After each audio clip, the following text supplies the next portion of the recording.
The topic that they were assigned to is to discuss the statutory requirements for the admissibility of confessional statement. When you have the word examine, it means that you have to look at it critically. What is it here that we need to look at critically? We need to look at those statutory rules guiding admissibility of confessional statement. We now want to find out what is confession. Somebody says he has confessed. What does that mean? Especially to the layman, our everyday sense of that word or language, confession. The Catholics, what is confession? When you talk about confession, it can be varied in meaning. So that what we may understand in the Catholic sect as confession may not actually be the legal confession we're talking about. There is a close relationship between admission and confession. Admission is when you accept that you did something. And that acceptance may not actually be wrong. In as much as it may be an acceptance of what is seeming to be a wrongdoing. You know, somebody comes in, yes, Mr. Jacob, we have been looking for you. We were told that you slapped Sister Dorothy. Did you do it? I said yes. Is that confession? It's not confession, it's admission. What is admission? You may want to ask him, okay, now that you said you have admitted that you slapped her, why did you slap her? Why are you trying to extract now? Information. It is that information surrounding the act that will tell us whether there is a confession or no confession. He said, she abused me and I slapped her. Or, I don't like the way she looked at me. I'm jealous of her. And you slapped her. In other words, there is no wrongdoing from this Sister Dorothy that has resulted into that very slap. And you are now telling us why you did it. And in so doing, you have no defense. Are you following me? Once that statement or information towards the conduct does not depict a defense on the side of the person who did it, that is what confession. So if somebody tells you something, makes a statement that appears to be a confessional statement, but in between he places that I have a valid reason for doing that. That is not confession. I slapped her because she abused me. It's not a confession. What is it? It's a defense. These three things are related. These are three related concepts. First of all, you admitted something. That admission is not confession because it may require explanation. And when this explanation is made, and is meant to be a total admission of the error, and you're giving particulars how and why you did it without justification, it becomes what? Confession. But when you say, sir, I slapped her with reason, I am guilty with reason, that's not confession. You're simply doing what? Raising a defense. Confession then may simply be defined as a statement made admitting a wrongdoing without justification by the maker. A statement admitting wrongdoing without justification by the maker. That is confession. When you look at confession in legal terms, we have both statutory definition of the word as well as the statutory definition of the word confessional statement.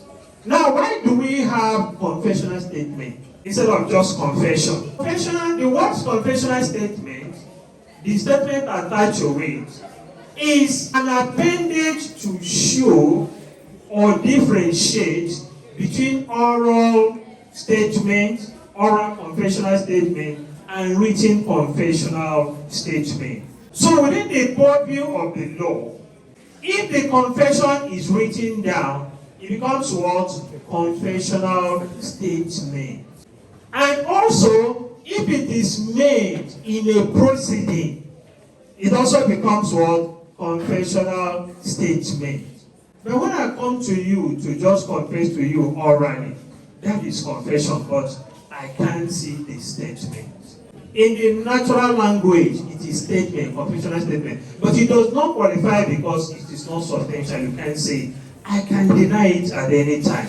I simply tell you, it's your word against my word. Why we use that appendage statement in order to differentiate between the legal confession and the ordinary confession. Most case laws have adopted the statutory definition of the word confessional statement. When you consider section 28 of the Evidence Act 2011, you will see the statutory definition of the word confession. And it goes thus: a confession is an admission made at any time by a person charged with a crime, stating or suggesting the inference that he committed that crime. The powerful word here now is what? Stating. So if you remove stating, you only have what? Admission. And that admission without what? Explanation can never amount to what? Confession. That's why the admission will first of all be made, and then a statement will be made to follow it. And in this statement, we show you that, look, this person committed the crime. Now, let's also not lose sight of the word here, inference. Either you infer from the statement made or suggesting. It's better to use the word suggestion, because suggestion here does not mean something that is speculative. No, it is not a conjecture. Suggestion simply means which can be translated to mean. Suggestion means rather than inference. When you infer, you're going outside the purview of direct evidence. Are you understanding me? Yes, sir. Inference simply means you're putting two and two together and you're using your discretion to arrive at the final destination. And most of the time in confessional statement, it doesn't work that way. If you rely solely on inference, then it can hardly be confessional statement. When you look at the ingredients of confessional statement, what then are the ingredients of confessional statement? One, it must be made by the person accused of the crime. It must be unequivocal and specific. And it must not attempt to establish the innocence of the maker of the confessional statement. So when you take all these things into consideration, where does inference come? It's only when the person says it's okay, what he said means that he did it. He suggests that he did it. That's why lawyers will say, I put it to you. I suggest it to you.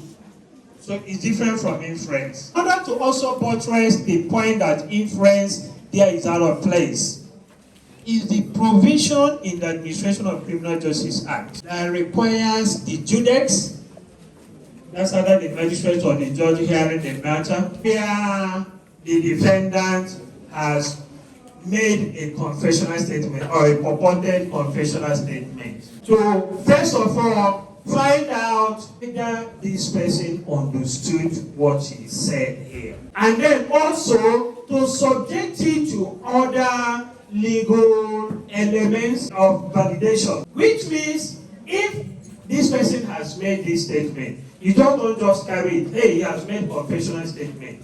There are tests that confessional statement must pass through for it to become what?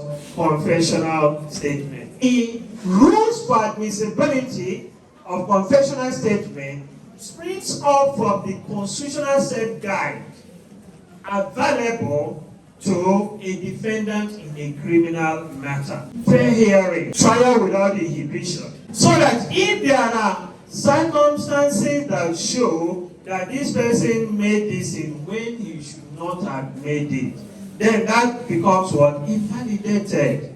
So to this extent, in order for us to go deeper into those elements, we want to look at the old law on admissibility of confessional statement, and then we'll come down to our new law, the 2011 Act, what it has said about it. Now, I won't want to waste much time here discussing this. Under the old law, the word used was voluntariness. Before a confessional statement can be so adjudged to be a confessional statement, it must be shown that it was voluntarily made. Want to find out the meaning of what constitutes voluntariness. Both the 1990 Act, the 2004 Act now repealed, went ahead to start telling us the component parts of voluntariness, which includes the fact that for somebody to be said to have made a statement voluntarily, it must be shown that that person was not subjected to any oppressive measures. Such oppressive measures as to subject him to a sort of a hardship, subject him to a situation that will affect the state of his mind, or to sap his energy. So much so that all he needs to do is that, hey, I want to get out of here. I want to be free. I want my liberty. So bring anything I can sign. When anything like that happened, it was adjudged to be what? Involuntary. And that's why maybe when the human rights activists come hard against long detention, and also the Constitution telling us that you as police, you can't detain somebody for over 48 hours, charge the person to court. The idea is that when you keep somebody so for too long, and then you get to a point that person now feels, I mean, whatever it is, if it's there, let it come. You are sapping his mental capacity. You are sapping his mental way. In other words, you are forcing him to say what ordinarily he would not say. So that can be a confessional statement. When you look at the provisions we're going to look at now under the Evidence Act, but before then I'll give us some rules. When you look at the provision of the Evidence Act, you discover that it has not mentioned the word voluntariness. It has shown the word voluntariness. In other words, what has it adopted? The oppressive measures. So we're going to look at it. Why? Because voluntariness at times, at the point in when it was used, became so much wrapped in controversy that you may not know when the voluntariness ends and then it moves into involuntariness. Why? Because somebody can voluntarily say, okay, I volunteer my statement. If I'm volunteering my statement and I'm literate enough to write, how would you write for me? Do you understand that? So the law now feel the best thing to do is to use a wider scope, but to ensure that you do not convict an innocent person. Section 29 says when confession is relevant. In any proceedings, a confession made by a defendant may be given in evidence against him insofar as it is relevant to any matter in issue in the proceedings and is not excluded by the court in pursuance of this section. We will carry two things home here. First of all, I need to tell us the types of confessional statement because a court has been mentioned here. First type of confessional statement is the extrajudicial confessional statement, which is that statement that you volunteer to the place. Even when you look at that statement, the statement paper, in that statement paper, you will see something like, I, hereby volunteer. One of them is the statement you make to the police. That's the extrajudicial. Another one is the statement you make or somebody makes during the proceedings, during court proceedings. Also look at how that will work out. So I go back to my section 29, sub 1. Any proceedings, a confession made by a defendant may be given evidence against him, of course, because it's practically an admission against self-interest. Insofar as it is relevant to any matter. So there has to be that relevancy. If somebody is said to make a confessional statement, the court will scrutinize that confessional statement to know whether it is relevant to the fact in issue. Why? Because confessional statement without any other form of evidence can ground conviction and send the defendant to jail. So that is why the court has to be careful to examine it properly to ensure that actually this is a confessional statement. So it must be relevant. If not, the court can do what? Can exclude it. Section says, if in any proceeding where the prosecution proposes to give in evidence a confession made by a defendant, it is represented to the court that the confession was or may have been obtained. We are landing now the conditions. If it's obtained by oppression or in consequence of anything said or done, which is likely in the circumstances existing at the time to render unreliable any confession which may be made by him in such consequence, the court shall not allow the confessional statement to be admitted. Two things I'm going to take from here now. If there's an oppression, if it was obtained by oppressive measures, then you cannot admit. Then if there was something else that was done or said as to make the confessional statement what? Unreliable, then the court cannot what? Admit an act on it. Oppression has many branches. When you subject somebody to torture, or maybe take the person to interrogation room, let's look at state case law that illustrates the rule of oppression under this 2011 Act. That's the case of Osman against Kano State, 2023, 6 Nigerian Criminal Law Report, part 1889, page 599.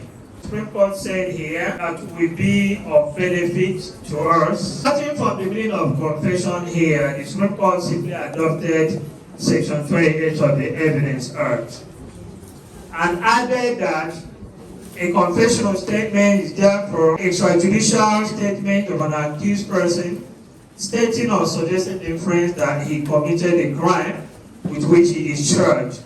And then the Supreme Court went ahead to talk about how to treat confessional statement. Ratio 4 says, of the 3 methods of proof available to prosecution, to wit, circumstantial evidence, direct evidence of an eyewitness, and confessional statement, there is no evidence stronger than the person's own admission.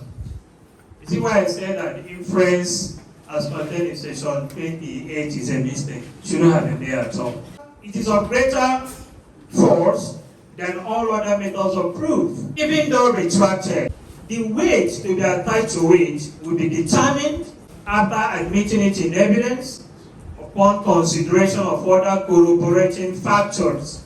Those corroborating factors are what we have mentioned under section 29. When you read this case, it's an interesting one. You will see how the court applied this provision that we're talking about. Now, what is retraction? Retraction simply means when a defendant who had made extrajudicial confessional statement attempts to deny it. Now, that objection is not the same thing as raising the issue of what? Oppression. That objection is simply meaning what? Retraction. They want to deny everything. For you to challenge a statement and say, my Lord, I made it, but it is not voluntary. You are doing what? You are attacking the voluntariness or the wise of that confessional statement. So it's a different thing from denying it. Denial is retraction. Retraction does not stop court from admitting confessional statement. The court will still go ahead and admit the document. But before the time of writing judgment, the court will now look to see if there's any corroborative evidence that will support that this person actually made the confessional statement, that's only where we may tolerate inference, but not from what the person said by himself. What the person said by himself can never be added nor subtracted. And practically, if the objection is made, the next thing that follows is for the court to order trial within trial. It's called trial for die in Latin. So, what does trial for die entails? It simply means at that very point, the court wants to find out whether this statement was made with oppressive measures or without oppressive measures. So it doesn't, at that stage, the court is not talking about the truthfulness of the statement. But if in the end, the court feels that this confessional statement was involuntarily made, the court can either there and then refuse to admit that very document, or the court may admit it and wait. Now, also talking about oppression, I also want to point out that if somebody has made a confessional statement and comes to court and does not deny it, but he simply also doesn't admit it, but he begins to tell one lie to another one. He said, I made statement, but the one I made is not what they are having. The court will apply what is called the inconsistency rule. Consistency rule does not mean that because there is lie or seeming lies, the Honorable Court will not admit the confessional statement. No, the court will still go ahead and admit it, but in the end, the court will do what? Sift it and see the weight to be attached to weight. See the case of State against Aliyu, in 2023, 6 Nigerian Law Report, part number 1881, page 569, is also another Supreme Court decision. The court said, and I quote, the inconsistency rule does not apply to retracted extrajudicial statement. It does not apply to retracted, to denied. That statement that has been denied cannot be said to be, inconsistent. Why? Because the person has denied everything about it or some portions of it. And evidence on oath of a defendant, so long as the statements were made voluntarily in accordance with the provisions of the law, it does not matter how many times. It does not matter how many times a defendant at trial changes his story. All the defenses raised must be considered, and the court is allowed to believe the version which accords with other facts in the overall circumstances of the case. Some other provisions before we conclude. Summary of section 29. In any proceeding where the prosecution proposes to give in evidence a confession made by a defendant, the court may, of his own motion, require the prosecution as a condition of allowing it to do so, to prove that the confession was not obtained as mentioned in paragraphs A or B of subsection 2. What is this place talking about? Naturally, one would say, this person who is saying, I did not make this statement voluntarily, should have the onus of proof, right? He should be the one to prove. But here and now, this subsection is saying, no, the onus of proof would not lie on the defendant. It would rather lie on this person who on the face of his document has told us, I, Mr. Dash, voluntarily, and then in the conclusive part, the police will also say that this statement was made voluntarily after the offense against the defendant had been interpreted to him. So they will have the onus of proof. So that's just what subsection 3 is saying. When there is need for trial for die, The person who opens up his case is who? The prosecution. To show that they have obtained that statement not in any manner that is oppressive on the defendant. So far, where more persons than one are charged jointly with an offense and a confession made by one of such persons in the presence of one or more of the other persons so charged is given in evidence, the court shall not take such statement into consideration as against any of such other persons in whose presence it was made, unless he adopted the said statement by words or conduct. Simply put, if 4 persons are accused of committing a crime, and one person showing remorse decides to confess, and then in that his confession is saying, this man brought gun, this one brought bullet, this one was the person who led us to the house. He's making a confessional statement, right? And he also stipulates his own role. Even if the other co-accused persons were present, that confessional statement does not bind them. Who will tell me why? Because a confessional statement was made by the accused himself and not by anybody. And then the provision said, except the other ones want to adopt. So in the absence of adopting the confessional statement, what the co-accused person has said does not bind them. 5 says, in this section, we are going to interpret oppression now. On the meaning of oppression, it says it includes torture. Even torture itself will have its own dimensions. Maybe the torture we understand is physical torture, right? Do you know that there can be emotional torture? So there are several ways of oppressing somebody. You can also have it domestic oppression. We're just trying to cite some what can constitute oppression. So what constitutes oppression is not just a singular thing. It is, every case has to be judged by the special circumstance it presents.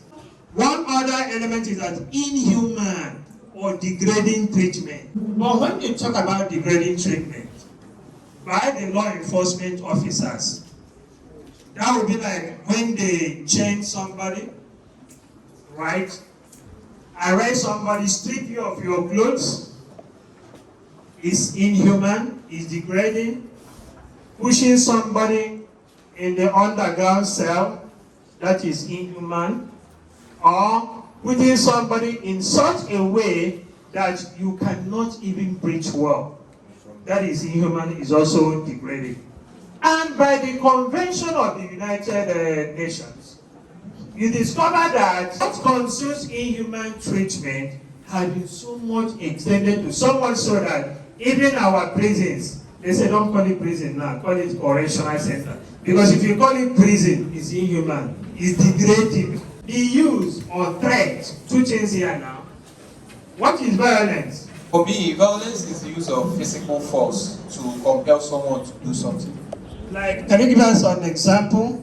Okay, for example, maybe I want to collect a book from my friend, and I'm like, give me this book, and the person is not giving. Then I just go ask the person, I force the book out of his hand, or even push him in the process. Okay. Violence. What about threat or violence? What can constitute threat or violence? We have said that violence is the physical exertion of the threat. That means when you have actualized the threat, the actus reus. Now, what is the threat itself? Threat or violence?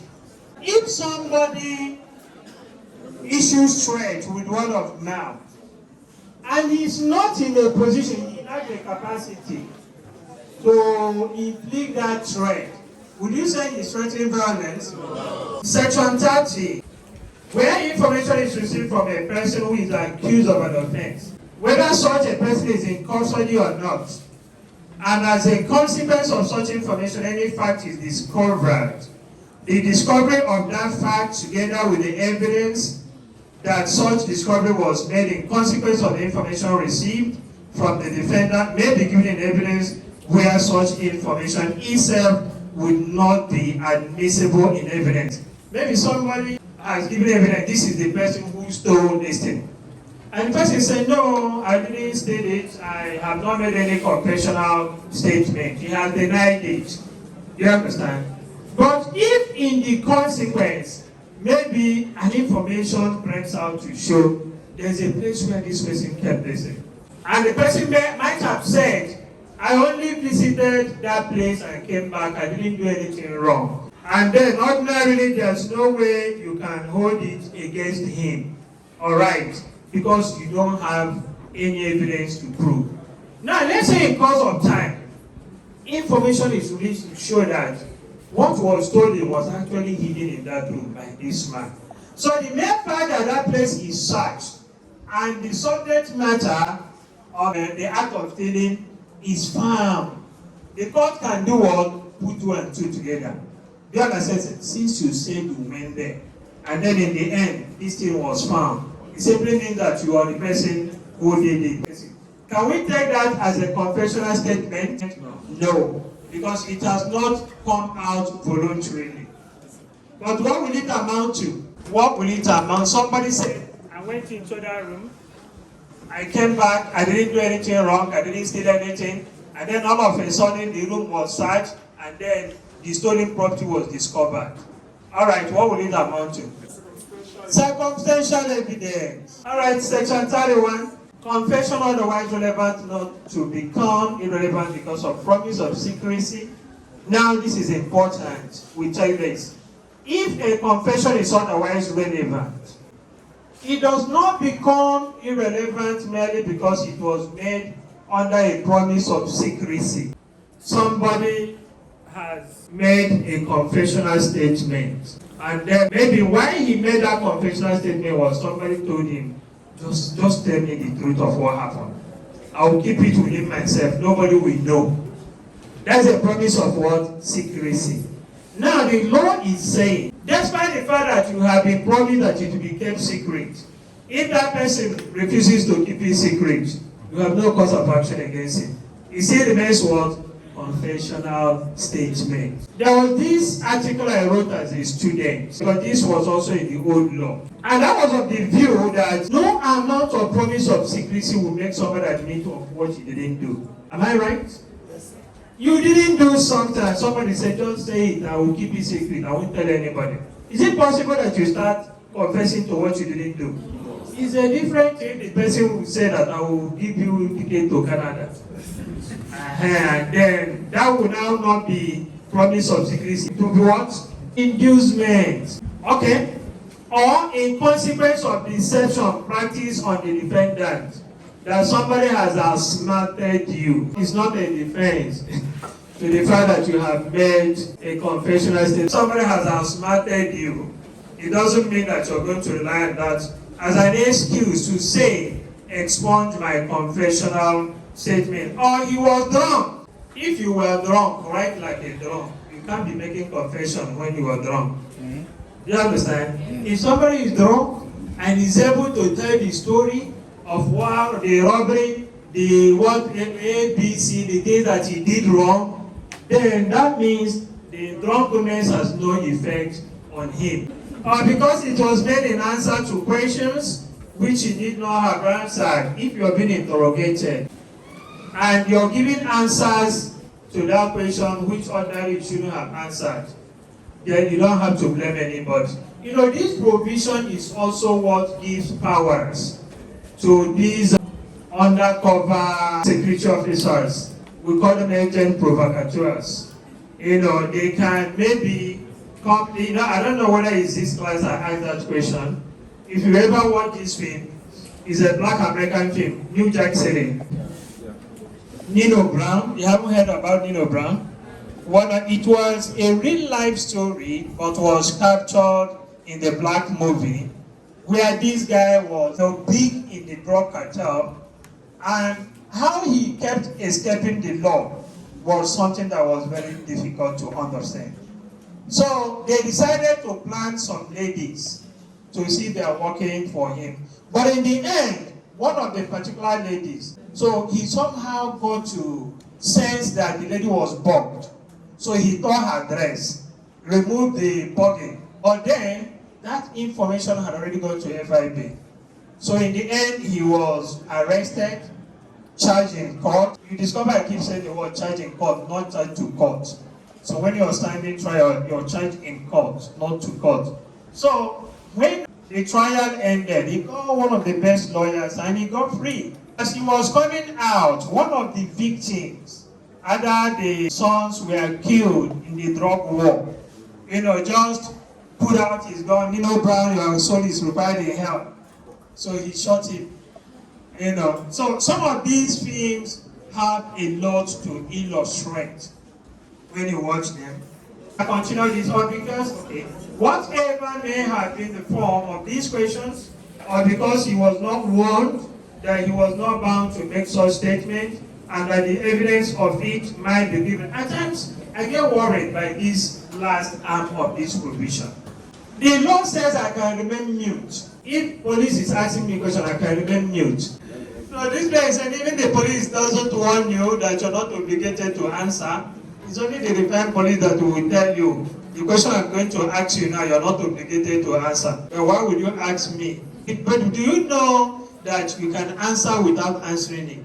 This may happen when that kind of question is being put forward and the policeman or your interrogator is a psychologist and is observing your demeanor. Not at times they will there's a test they will do to know whether what you say is true or false. At times it comes true. Some of the times when they say mute, they have somebody who observes to even see whether you are corroborating the allegations against you. Finally, section 32, evidence in other proceedings amounting to a confession is admissible. Evidence in other proceedings. So, what does it say? Evidence amounting to a confession may be used as such against the person who gives it, although it was given upon oath, and although the proceeding in which it was given had reference to the same subject matter as the proceeding in which it is to be proved. Somebody is charged with robbery. You say, no sir, I was not part of the robbery, but what happened is that I prepared charm for them.